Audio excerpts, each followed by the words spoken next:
একটুখানি কথামৃত। নরেন্দ্র, বিশ্বনাথ প্রভৃতি ভক্তরা আসিয়া উপস্থিত হইয়াছেন। ঠাকুর নরেনকে গান গাহিতে বলিলেন। নরেন্দ্র গান গাহিতেছেন। গান শুনিতে শুনিতে ঠাকুর শ্রী রামকৃষ্ণ গভীর সমাধিতে নিমগ্ন হইলেন। আসীন হইয়া করজোড়ে বসিয়া আছেন। পূর্বাশ্ব দেহ উন্নত আনন্দময়ী রূপসাগরে নিমগ্ন হইয়াছেন। লোকবাহ্য একেবারেই নাই। স্পন্দনহীন নিমেষ শূন্য চিত্রার্পিতের ন্যায় বসিয়া আছেন, যেন এ রাজ্য ছাড়িয়া কোথায় গিয়াছেন। সমাধিভঙ্গ হইল। ইতিপূর্বে নরেন্দ্র শ্রী রামকৃষ্ণের সমাধি দৃষ্ট কক্ষ ত্যাগ করিয়া পূর্ব দিকের বারান্দায় চলিয়া গিয়েছেন। সেখানে হাজরা মহাশয়ের কম্বলাসনে হরিনামের মালা হাতে করিয়া বসিয়া আছেন। তাহার সঙ্গে নরেন্দ্র আলাপ করিতেছেন। এদিকে ঘরে এক ঘর লোক। শ্রী রামকৃষ্ণ সমাধিভঙ্গের পর ভক্তদের মধ্যে দৃষ্টিপাত করিলেন। দেখেন যে নরেন্দ্র নাই, শূন্য তানপুরা পড়িয়া আছে। আর ভক্তগণ সকলে উৎসুক্ষের সহিত চাহিয়া রহিয়াছেন। ঠাকুর বলিলেন, আগুন জ্বলে গেছে, এখন থাকলো আর গেল।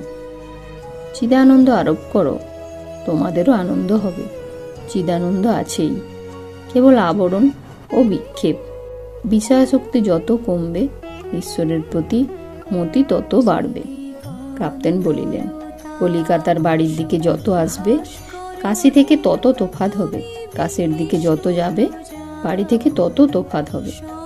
ঠাকুর বলিলেন, শ্রীমতী যত কৃষ্ণের দিকে এগোচ্ছেন, ততই কৃষ্ণের দেহগন্ধ পাচ্ছিলেন।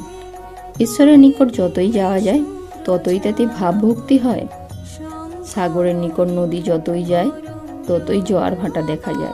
জ্ঞানীর ভিতর একটানা গঙ্গা বহিতে থাকে। তার পক্ষে সব স্বপ্নপথ। সে সর্বদা স্ব রূপে থাকে। ভক্তের ভিতর একটানা নয়, জোয়ার ভাটা হয়। হাসে, কাঁদে, নাচে, গায়। ভক্ত তার সঙ্গে বিলাস করতে ভালোবাসে। কখন সাঁতার দেয়, কখন ডুবে, কখন উঠে। যেমন জলের ভেতর বরফ টাপুর টুপুর টাপুর টুপুর করে। জ্ঞানী ব্রহ্মকে জানতে চায়। ভক্তের ভগবান সর্বৈশ্বর্যপূর্ণ সর্বশক্তিমান ভগবান। কিন্তু বস্তুত ব্রহ্ম আর শক্তি অভেদ। যিনি সচ্চিদানন্দ, তিনি সচ্চিদানন্দময়ী। যেমন মনির জ্যোতি ও মণি। মনির জ্যোতি বললেই মণি বুঝায়, মণি বললেই জ্যোতি বুঝায়। মণি না ভাবলে মনির জ্যোতি ভাবতে পারা যায় না। মনির জ্যোতি না ভাবলে মণি ভাবতে পারা যায় না। এক সচ্চিদানন্দ শক্তিভেদে উপাধিভেদ, তাই নানা রূপ। সে তো তুমি গো তারা, যেখানে কার্য, সৃষ্টি, স্থিতি, প্রলয়, সেইখানেই শক্তি। কিন্তু জল স্থির থাকলেও জল, তরঙ্গ ভুরভুরি হলেও জল, সেই সচ্চিদানন্দই আদ্যাশক্তি। যিনি সৃষ্টি, স্থিতি, প্রলয় করেন। যেমন কাপ্তেন যখন কোনো কাজ করেন না, তখনও যিনি।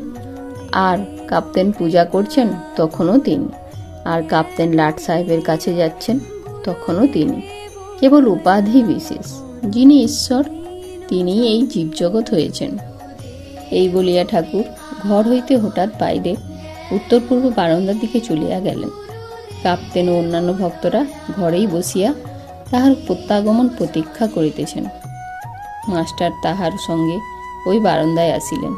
উত্তর পূর্ব বারান্দায় নরেন্দ্র হাজরার সহিত কথোপকথন করিতেছেন। ঠাকুর শ্রী রামকৃষ্ণ জানেন। হাজরা বড় শুষ্ক জ্ঞান বিচার করেন। বলেন, জগৎ স্বপ্নবোধ।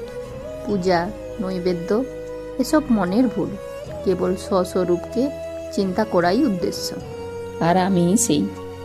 ঠাকুর হেসে বললেন, কি গো, তোমাদের কি সব কথা হচ্ছে? নরেন্দ্র হেসে বললেন, কত কি কথা হচ্ছে, লম্বা লম্বা কথা। ঠাকুর হেসে বললেন, কিন্তু শুদ্ধ জ্ঞান আর শুদ্ধা ভক্তি এক। শুদ্ধ জ্ঞান যেখানে, শুদ্ধা ভক্তি সেইখানে নিয়ে যায়। ভক্তিপথ বেশ সহজ পথ।